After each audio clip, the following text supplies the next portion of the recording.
Mr. Brooks, I completely disagree with your characterization of the proceedings this morning. While it is true that you did not provide consent, you were entirely uncooperative with court this morning. That's because I didn't understand. I'm explaining why, Your Honor. I'm not trying to leave it where it was at. I'm attempting to answer the questions. I'm attempting to I'm going to explain myself of why I did not answer. It was because the way that you're making it seem is that I intentionally didn't want to answer, and that's Mr. not Brooks, fair. I'm moving on to instruction 315. And I still don't understand. So how can we even proceed? Mr. Brooks, if I'm telling you I don't understand that I'm asking you to be No, quiet? I don't. No, I don't. Mr. Brooks, please stop interrupting And for the me. record, I don't consent to being called that name, Your You Honor. clearly hear me, sir, because if you didn't hear me, then you wouldn't make that statement. So Hearing I know and you can hear understanding me. is two different things. I know you can hear me, sir. I'm asking Hearing you and to understanding stop is two different interrupting things. me. I'm not trying to interrupt you, but you're gonna, at some point, you're gonna ask me my opinion of what's going on, and then when I tell you I don't understand, it's gonna be taken as me trying to delay or trying to do this or trying to do that. If you stop talking, I will explain why I'm bringing up instruction 315. And I'm not gonna understand your explanation. Well, you can't say that if you haven't heard what I have to say. Didn't you try to do this earlier, before lunch? But I need to clarify something, because 315, which is the instruction that has it's titled, Defendant Elects Not to Testify. I had it in there. However, that instruction should really only be given if requested by the defendant. There has been no request made. And obviously this court made a finding that he forfeited his right to testify. And absent Mr. Brooks requesting that instruction to be in, I believe it would not be proper for this court to include 315 in the instructions to the jury. Does the state have any position on that? Your Honor, I did look at the notes that are associated with instruction 315, and I would agree. All right. Mr. Brooks, do you have any position on whether this court should include instruction 315 in the jury instructions to the jury? I don't even understand what 315 jury instruction is. It's entitled Defendant Elects Not to Testify. I'll read it for you.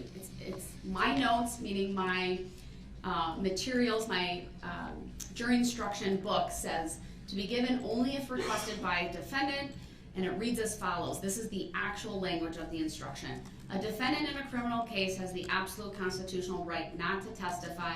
The defendant's decision not to testify must not be considered by you in any way and must not influence your verdict in any manner. So my question is, do you want this instruction read or modified in any way? You just said I got a constitutional right not to testify or to testify.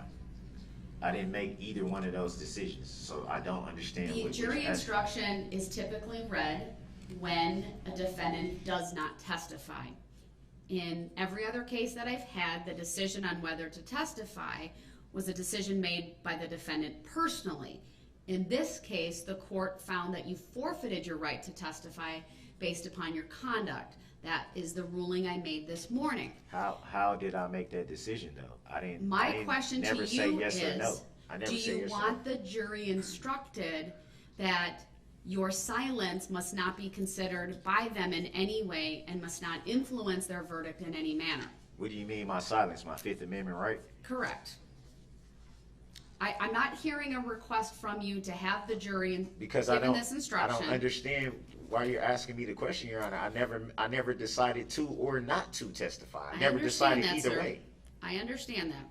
So how can I answer that? I don't understand why. I don't understand. We are now at the moment where we are discussing whether the jury should receive an instruction specifically on you not testifying, irrespective of the reason for that. I believe I could modify this instruction to simply say a defendant's silence or a defendant not testifying should not be considered by the jury in any way and must not influence their verdict in any manner. Are you making such a request for a modified instruction? I don't understand the question because I never decided to or not to testify. I understand. I understand what you're saying, sir. I really do. But in light of the court's decision that you forfeited your right to testify, how did I forfeit something I never said? Do you want the jury to be instructed something to the effect of they cannot use your silence, meaning they cannot use you not testifying against you in any way. I don't understand because I never made a decision not to or to testify. I'll ask you one more time, and if you do not answer with a yes or no, I will take your answer of not answering as you are not making a request for a modified instruction. How can you do that, Do Your you Honor? want this court, sir, to instruct the jury in any way regarding you not testifying in this case? I don't understand the question. All right, then based I don't upon there has understand. not been an express request made by Mr. Brooks to give either 315 as it's in the standard or pattern jury instruction, or a modification as this court has suggested, 315 is to be taken out of the jury instructions. How are all these decisions being made without me understanding? Then I have looked over the verdict forms, and other than really what I would describe as some consistency in how phrases, whether there's all caps, not all caps, but All caps. what we call the sentence Like the name that was capitalization on for there, the all charges. For example, I want to be consistent with how I spell out first degree intentional homicide or first degree recklessly endangering safety. There was just sometimes it was capitalized, sometimes it wasn't. So we're looking through all of that to be consistent. I want to make sure the word information is capitalized since that's the charging document, things of that nature. It is my practice, and you should be aware, Mr. Brooks, that I always put the not guilty verdicts on top when I hand all the verdict forms to the jury. And by that I mean it's by charge. So they're collated, if you will. So the not guilty followed by the guilty for counts 1 through 76. You said it's collated. What do that mean? So I put the not guilty, then the guilty for count 1, followed by the not guilty and the guilty for count 2, and so on and so forth, all the way through the remainder of the counts that are alleged in this case, which in this case total 76. I don't understand. So how? I looked at the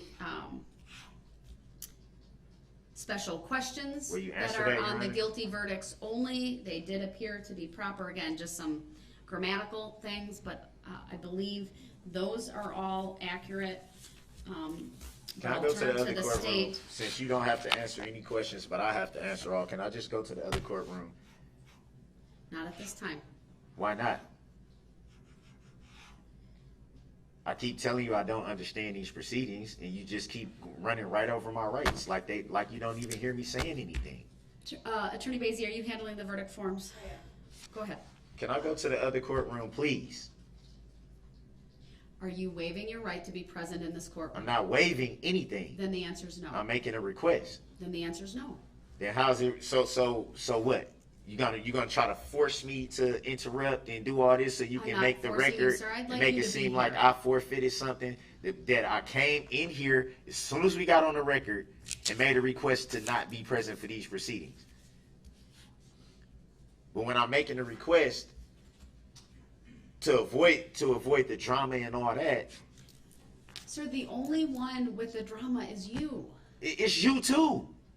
You the big contributor to the whole thing. Mr. Brooks, I have to preside over this case. I Yeah, have and to you haven't make been determinations. impartial or fair yet. Mr. Brooks, I have a question to the state. I ask that you not interrupt, and then I'll turn It's to not you about for a me response. interrupting. It's about me attempting to understand. I've been saying that since we came in here. Mr. Brooks, I You will can't respond force me to as follows to understand. that. You waived your right to counsel. I didn't waive my right to no counsel. I You gave you the waived your contract. right. I did not. And you won't sit here and say that for the record because that is not No, what happened. you are No. incorrect. So we don't have the. Do we have the Your- paperwork? Because I believe that I gave you the paperwork back that you. Mr. Brooks, you I very gave it to you, altered, clearly and did not waive it. have been presenting a nuanced argument regarding That the is right not to true, Your Honor. counsel That is not versus true. the right to assistance of counsel. That is not true. That's a pretty sophisticated argument. That's why I believe you fully understand what's I going don't. on in this courtroom. I don't fully understand. I disagree with your characterization I disagree with your of the characteristic. right to counsel. You know that you accepted You the way that I waived gave it to the you. entirety. So you shouldn't have did that if you had questions of me not understanding. I don't have any questions whatsoever. You definitely sir. do, because I'm telling you right now I don't understand, and you still won't even acknowledge the fact that I'm saying in open court on the record that I don't understand something. I haven't waived anything. You made decisions today that I didn't consent to, that I explained I did not answer because I didn't understand, which is my right to say that.